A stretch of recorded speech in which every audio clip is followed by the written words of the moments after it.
ಜಿಲ್ಲೆಯ ಸಾಲಿಗ್ರಾಮದಲ್ಲಿ ಉರಗ ರಕ್ಷಕ ಸುಧೀಂದ್ರ ಐತಾಳರು ನಾಗರ ಪಂಚಮಿಯ ದಿನವಾದ ಇಂದು ಜೀವಂತ ನಾಗನಿಗೆ ಪೂಜೆ ಸಲ್ಲಿಸಿದ್ದಾರೆ.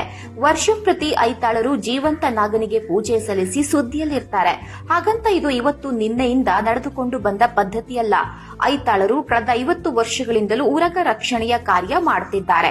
ಹಾಗೆ ನೋಡಿದ್ರೆ ಪ್ರತಿನಿತ್ಯ ಅವರು ಜೀವಂತ ಹಾವುಗಳಿಗೆ ಪೂಜೆ ಮಾಡ್ತಾ ಬಂದಿದ್ದಾರೆ.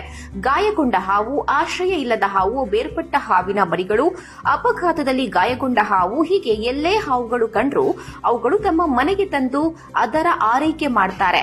ಕಳೆದ 40 ವರ್ಷಗಳಿಂದ ಇವರು ಅದೇ ಕಾಯಕ ಮಾಡ್ತಿದ್ದಾರೆ. ಹಾಗಾಗಿ ಅವರ ಮನೆಯಲ್ಲಿ ಹಾವಿಗೆ ನಿತ್ಯವೂ ಪೂಜೆ ನಡೀತಾ ಇರುತ್ತೆ. ಇವತ್ತು ನಾಗರ ಪಂಚಮಿಯ ಪ್ರಯುಕ್ತ ವಿಶೇಷ ರೀತಿಯಲ್ಲಿ ನಾಗಾರಾಧನೆ ಮಾಡಿ ಮತ್ತೊಮ್ಮೆ ಸುದ್ದಿಯಲ್ಲಿದ್ದಾರೆ ಐತಾಳರು. 40 ವರ್ಷದಿಂದ